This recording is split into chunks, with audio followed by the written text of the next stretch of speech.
হাসিনার বিরুদ্ধে বিভিন্ন সময় বিভিন্ন অভিযোগের ঘটনা সামনে এসেছে, যেমন আয়নাঘর। ভীষণভাবে এই আয়নাঘরের বিষয়টা সামনে আসার পরে বলা চলে যেন মানুষজন একেবারে নড়ে গিয়েছিলেন। এছাড়া গুম করা সহ, শেষ করে দেওয়ার মতো ঘটনা সহ এরকম একাধিক ঘটনা বারবার শেখ হাসিনার বিরুদ্ধে অভিযোগ উঠেছে। আর এই সমস্ত কিছু নিয়ে এবারে বাংলাদেশের আন্তর্জাতিক যে অপরাধ ট্রাইব্যুনাল রয়েছে, সেই ঢাকা অপরাধ ট্রাইব্যুনালে সেই সমস্ত মামলা এবারে উঠতে চলেছে। তবে এর মধ্যে একটা প্রশ্ন থেকে যাচ্ছে। কেন বলছি জানেন? কারণ শেখ হাসিনার বিরুদ্ধে আরও একটা ঘটনা সামনে এসেছে। তিনি নাকি একজনকে শেষ করে দিয়েছেন, কিন্তু এখানেই রয়ে গেছে একটা টুইস্ট। যে মারা গিয়েছেন, তথ্য বলছে এবং পুলিশ বলছে, পুলিশের রিপোর্টে উঠে আসছে নাকি আসলে জমি জমা নিয়ে ভাইয়ে ভাইয়ে ছিল বিবাদ, আর সেই বিবাদের জেরেই ভাইয়েরা তার অপর ভাইকে শেষ করে দেয়।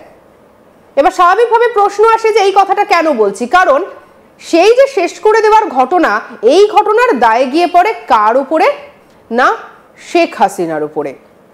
স্বাভাবিকভাবে কথা ওঠে যে এর মধ্যে শেখ হাসিনা কিভাবে জড়িয়ে গেলেন? ভাইয়ে ভাইয়ে বিবাদ, পারিবারিক কলহ, শেখ হাসিনা কিভাবে জড়ালেন? আর এইখানেই তো প্রশ্নটা, যে শেখ হাসিনা কিভাবে জড়ালেন। তাহলে এরকম যদি একটা মিথ্যে মামলায় শেখ হাসিনাকে টার্গেট করা হয়, তাকে যদি ফাঁসানোর চেষ্টা করা হয়, তাহলে এই যে আয়নাঘর, গুম করা বা কাউকে হত্যা করা, এমন ধরনের যে ঘটনা, এই সমস্ত ঘটনাগুলো কি আদৌ সত্যি? তার সত্যতা নিয়ে বারবার প্রশ্ন উঠে যাচ্ছে। আর এই নিয়ে আমরা আজকে কথা বলবো। আমাদের সঙ্গে রয়েছেন বাংলাদেশের বিশিষ্ট সাংবাদিক শরীফ শাহাবুদ্দিন। স্যার, আপনাকে স্বাগত জানাই আজ তাক বাংলায়। আপনাকে ধন্যবাদ।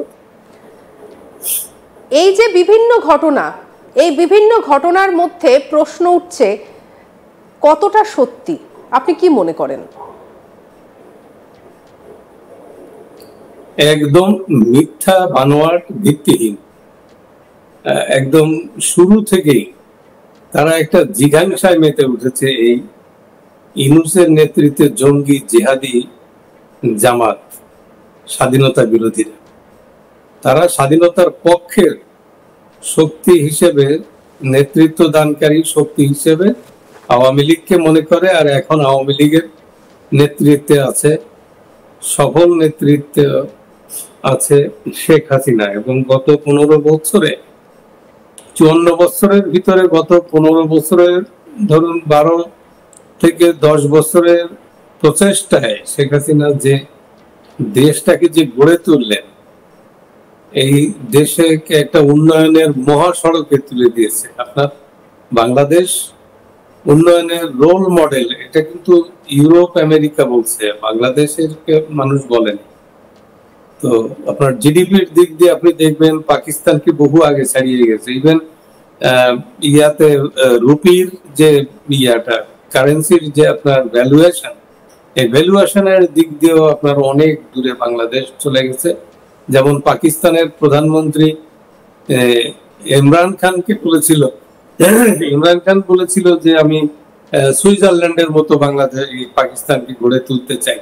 তখন একজন সাংবাদিক জায়গাম খান, উনি বলেছিলেন যে আপনার সুইজারল্যান্ড বানানো লাগবে না, বাংলাদেশ বানিয়ে দিই।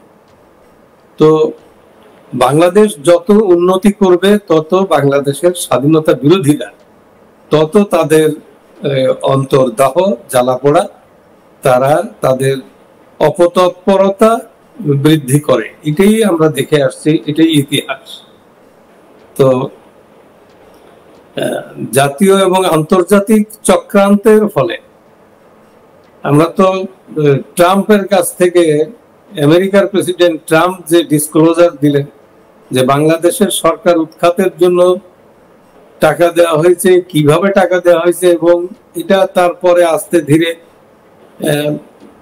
বেরিয়ে এলো, সবই বেরিয়ে এলো। ইভেন জাতিসংঘ পর্যন্ত এটার সাথে, জাতিসংঘের কিছু কিছু লোক এই ষড়যন্ত্রের সাথে জড়িত। এবং ডক্টর মোহাম্মদ ইউনূস, সে যে তার বিরুদ্ধে যে কেসগুলো ছিল, সে জানে যে এই কেসগুলোতে তার বিচার হলে তার দণ্ড হবে, এবং ফেয়ার নির্বাচন, ফেয়ার জাজমেন্টেও সে হবে, দোষী সাব্যস্ত হবে। এগুলো সে জেনে এবং তাকে জেলখানায় যেতে হবে, এগুলো সব জেনে সে 2018 থেকে সিরিয়াসলি, এর আগেও অনেক কাজ হয়েছে, বিভিন্ন ভাবে বিদেশি শক্তি বিভিন্ন ভাবে তারা তৎপরতা চালিয়েছে। বিদেশি শক্তি জানে যে তাদের যে চাহিদা এটা কোনোদিন পূরণ হবে না। শেখ মুজিব পূরণ করেন নাই, শেখ হাসিনার বাবা, আর শেখ হাসিনাও করবে না। স্যার, আমার একটা প্রশ্ন রয়েছে এখান থেকে, গল্পের যে প্লট সাজানো হলো সেই প্লটটা তো আখেরে কেউ খাচ্ছে না। প্লটটা যেটার উপরে বেস করে দাঁড়িয়ে আছে সেটা এতটাই, সেই গল্পের প্লটটা এতটাই দুর্বল যে মানুষের চোখের সামনে তো সবটা চলে আসছে। আপনি এটা প্লট ইনফরমেশন, আপনাদের রিপোর্ট দেখার পরে আমরা এখন ভাবছি এটা ঠিক না।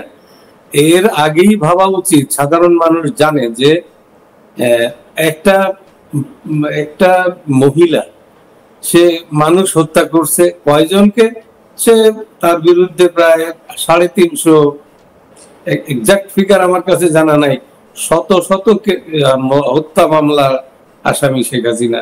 তো একটা লোক কতগুলো হত্যা করতে পারে, একটা মহিলা কাকে কাকে হত্যা করছে, তো এগুলো সব বানোয়াট, ভিত্তিহীন, এটা উদ্দেশ্য প্রণোদিত। এই কেসগুলো প্রত্যেকটা এর কোনো মেরিট নেই, এবং এটা শেখ হাসিনাকে হত্যার জন্য, তাকে বিচারের নামে শেখ হাসিনাকে হত্যা করা, এরা তো পরিষ্কার বলেই দিছে যে শেখ হাসিনাকে ফাঁসি দিয়ে তারপরে বাংলাদেশের নির্বাচন, যার জন্য বারবার বলেছে যে ভারতকে শেখ হাসিনাকে পাঠিয়ে দিতে, কিংবা এই বিষয়ে বারবার ইউনূস ভারতের সঙ্গে কথা বলতে চেয়েছেন। হ্যাঁ, ভারতের তো অনেক দোষ। ভারত বাংলাদেশের স্বাধীনতা এনে দিয়েছে, ভারত বাংলাদেশের উন্নয়নে যে তৎপরতা, এটা তো আমরা দেখলাম। আমরা শুধু জেনেছিলাম যে ভারত সব ফ্যাসিলিটি নিয়ে নেয় বাংলাদেশ থেকে, কিন্তু যখন ট্রান্সশিপমেন্ট বন্ধ করে দেওয়া হলো তখন বোঝা গেল যে ভারতের কাছ থেকে কি ধরনের সাহায্য বাংলাদেশ পেত। যখন স্থল বন্দর গুলো থেকে যখন বন্ধ করে দেওয়া হলো শিপমেন্ট,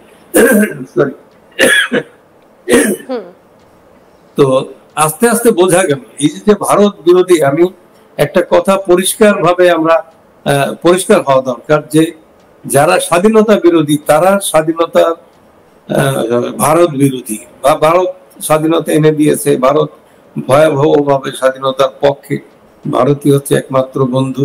তারপরে আরো তো আছেই, কিন্তু রাশিয়া ছিল। তারপরে ভারতের রোলটার জন্য ভারত ছাড়া বাংলাদেশের স্বাধীনতা হতো না, এইটা স্বাধীনতা বিরোধীরা খুব ভালো করেই জানে। যার জন্য তারা এই প্রতিনিয়ত সেই 16ই ডিসেম্বর পরাজিত হওয়ার পরে দিন থেকেই তারা অপতৎপরতা